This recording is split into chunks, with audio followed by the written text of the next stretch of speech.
นี่เรื่องของที่มีชิมาอย่างนึง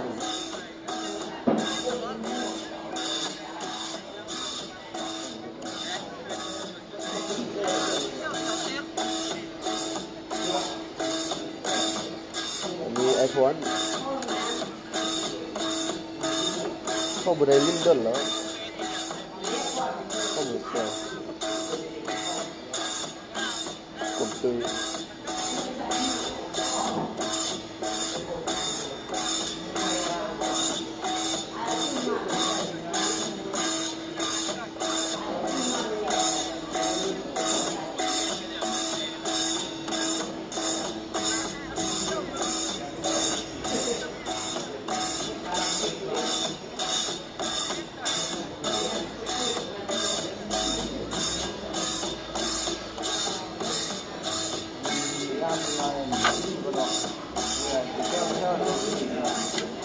ก็ปั่นกันนี้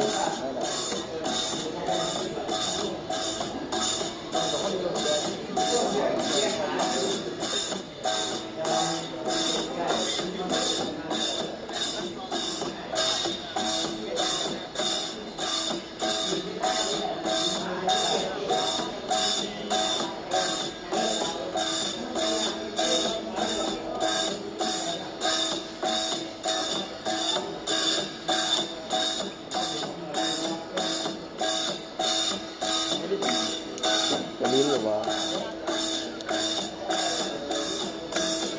กูห้างบันไดเท่าไหร่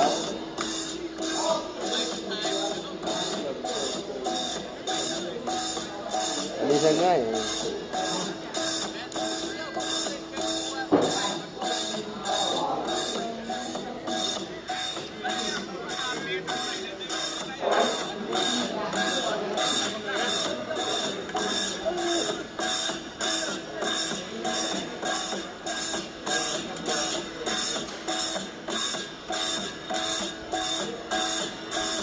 ไม่หมดหรอก